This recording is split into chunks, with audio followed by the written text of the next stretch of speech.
Alhamdulillah, kembali lagi dalam Assalamualaikum. Allahumma salli ala Sayyidina Muhammad wa ala ali Sayyidina Muhammad. Dan kita nak teruskan perbincangan kita dalam Assalamualaikum berkenaan dengan pembinaan Masjid Saujana KLIA Darul Ihsan. Dan bersama dengan saya di pentas Assalamualaikum, kita ucapkan selamat datang kepada Al-Fadhil Ustaz Muhammad Hafizuddin Muhammad Syaril selaku Wakil Bersama Ketua Pegawai Eksekutif Perbadanan Wakaf Selangor dan Wakil Jawatan Kuasa Pembinaan Masjid Saujana KLIA Darul Ihsan. Assalamualaikum Ustaz. Waalaikumsalam warahmatullahi wabarakatuh. Alhamdulillah bersama dengan kami pagi ini Ustaz. Alhamdulillah. Alhamdulillah. Terima kasih. Kita nak berkongsikan berkenaan dengan misi mencari dana pembinaan Masjid Saujana KLIA Darul Ihsan ni Ustaz. Yang ni dikabarkan adalah misi kedua bersama TV Al-Hijrah Ustaz. Ya. Dan ialah mungkin kita nak beritahu ataupun berkongsikan bersama dengan penonton-penonton kita berkenaan dengan status terkini proses pembinaan Masjid Saujana ni lah. Ni adalah yang kali kedua. Mungkin sebelum ni saya yakin ramai yang dah bersama-sama membantu ni Ustaz. Alhamdulillah. Bagaimana perkembangan? Okey, setakat ini alhamdulillah seperti mana yang kita sedia maklum setelah perancangan kita yang pertama tu. Jadi hari ini kita masih memfokuskan untuk mengumpul dana yang sekurang-kurangnya menelan belanja sebanyak 20 juta bagi kita membangunkan Masjid Saujana KLIA Darul Ihsan ini.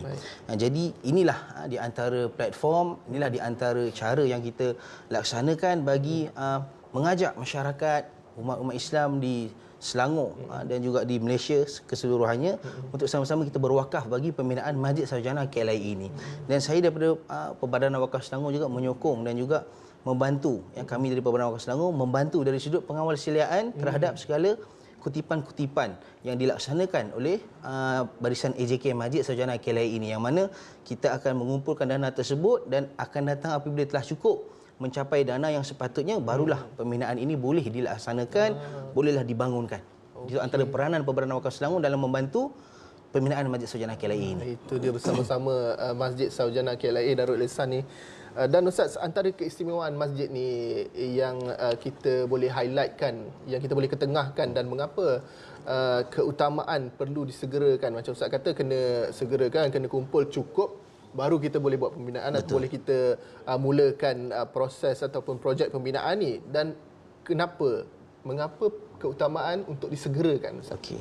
Untuk kita berbicara tentang segera ni, menyegerakan ni, pertama sekali kita kena segera berwakaf dahululah.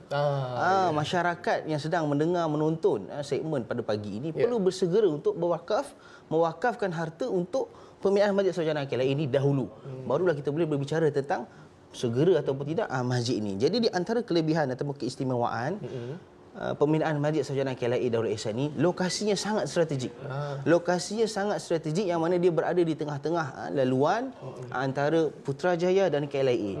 Jadi kita sedia maklum KLIA ini tempat pengunjung-pengunjung dari luar negara, para pelancong datang. Jadi urusan-urusan negara pun banyak langsung di situlah, di Putrajaya. Jadi dia boleh menjadi satu pusat pentadbiran dan juga satu pusat untuk bermuamalah dan juga untuk melakukan mendekatkan diri dengan Allah dan sebagainya, untuk solat dan sebagainya. Jadi ini antara keistimewaan bagi masjid, pembinaan Masjid Saujana KLIA. Dan juga kalau kita lihat, masjid ini juga adalah sebuah masjid pintar yang kita lihat dia mesra dari sudut struktur, landscape dan juga dia punya sudut operasi, yang mana kalau kita lihat masjid ni juga merencanakan untuk membangunkan tenaga solar bagi sistem elektriknya.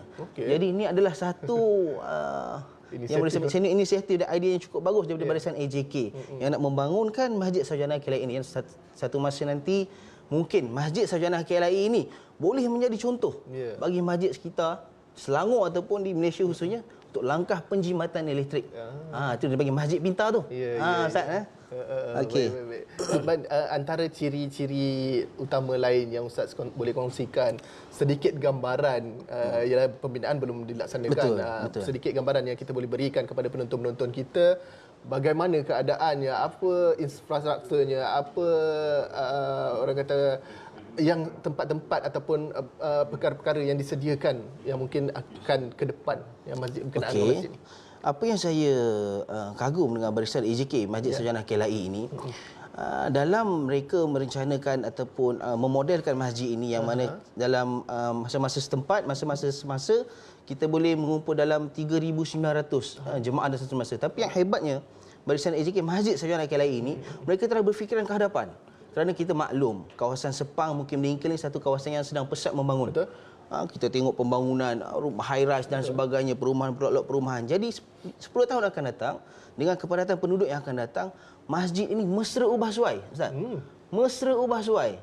Jadi sangat hebat. Akan datang, mungkin tak perlu mendalam kos yang berjutaan ringgit untuk pengubahsuaian. Mungkin hanya dengan sedikit kos, boleh buat ubah suai sehingga boleh menampung hingga ke 7,000 Masya-Allah. jemaah dalam satu masa. Ini antara hebatnya Masjid Sarjana KLIA. Dan juga inilah antara galakan yang dinyatakan oleh Allah Subhanahu Wa Taala dalam surah Al-Baqarah, fastabiqul khairat. Yakni bersegeralah melakukan kebaikan. Jadi sebelum kita berbicara tentang segera bila nak dibangunkan apa semua, kita kena segera berwakaf untuk Masjid Sarjana KLIA Darul Ihsan ini terlebih dahululah.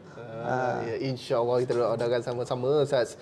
Dan bagaimana sebenarnya, misal kata kalau ada penonton-penonton kita ingin mewar-warkan atau memanjang-manjangkan lagi kita punya segala maklumat ni, ataupun cara mereka untuk sama-sama menyumbang, berwakaf, berinfak dan bersedekah untuk membantu pembinaan Masjid KLIA Darul Ihsan. Okey, kita ada sediakan 3 platform lah, 3 cara. Yang pertama melalui secara terus bank in secara terus ke akaun Masjid Pembinaan Sarjana KLIA ini, mungkin ada tertera di kaca TV tuan-tuan puan-puan dan puan-puan sekalian. Dan kemudian kita ada secara online. Boleh layari laman sesawang masjidsarjanaKLIA.my dan melakukan transaksi di situ. Dan apa yang lebih hebat lagi, kita ada teknologi yang lebih moden. Inilah nikmat teknologi, Ustaz. Nikmat yang Allah kurniakan, nikmat teknologi secara imbasan kod QR. Ini lebih mudah. Nak berwakaf tak perlu bawa cash banyak-banyak dah sekarang. Risiko dan sebagainya boleh melalui teknologi je sekarang. Itu saja. Okey, imbasan kod dan maklumat ataupun nombor telefon, segala nombor akaun bank juga ada tertera di kaca TV anda sekarang ni. Boleh terus berwakaf bersama-sama untuk pembinaan Masjid KLIA Darul Ihsan. Ustaz, mungkin ada sedikit harapan dan juga kata-kata daripada Ustaz untuk penonton-penonton kita yang di luar sana tu, yang sedang menonton kita sekarang ni, mengapa mereka perlu berwakaf, mengapa mereka perlu bersama-sama kita untuk pembinaan masjid ni, Ustaz? Okey, di kata-kata akhir ini, berwakaflah untuk Masjid Sarjana KLIA Darul Ihsan ini, dan kita boleh hadiahkan juga pahala berwakaf ni untuk ibu dan ayah kita yang telah meninggal dunia. Jadikanlah ini antara ruang bakti kita selagi mana kita hidup di dunia ini, untuk berwakaf dan hadiahkan pahala kepada mereka. Kerana apa? Dalam hadis Bukhari, seorang lelaki keluar musafir. Balik musafir, dia dapati mak dia telah meninggal dunia, lalu dia datang jumpa Nabi. Ya Rasulullah, inna ummi uftritat nafsuha wa lam tusi. Fa'azunuha law taqallamat tasaddaqat fahalaha ajrun in tasaddaqtu anha. Qala Rasul, na'am fatasaddaqa anha. Wahai Rasulullah, ibuku telah meninggal dunia. Lalu dia tidak sempat berwasiat, tak sempat berkata-kata. Lalu lelaki ini datang jumpa Nabi. Dia datang jumpa Nabi, fahalaha ajrun in tasaddaqtu anha. Ada tak pahala sekiranya aku berwakaf, bersedekah untuknya? Jawab Nabi ringkas. Jawab Nabi ringkas, ada, berwakaflah untuknya, sedekahlah untuknya. Jadi berwakaflah untuk Masjid Sarjana KLIA Darul Ihsan ini. Ya, itu dia, bukan hanya untuk diri sendiri saja. Mungkin ada keluarga kita, ahli keluarga yang telah meninggal dunia. Ini adalah peluang untuk kita berbakti kepada mereka. Terima kasih, kita nak ucapkan jutaan terima kasih kepada Al-Fadhil Ustaz Muhammad Hafizuddin Muhammad Syaril kerana bersama dengan kita membawakan suatu orang kata apa, peluang untuk menambah saham akhirat kita, Ustaz. Terima kasih sekali lagi, insya-Allah. Insya-Allah kita juga mendoakan segala urusan dimudahkan oleh Allah Subhanahu Wa Taala. Dan kita akan kembali dalam Assalamualaikum selepas ini.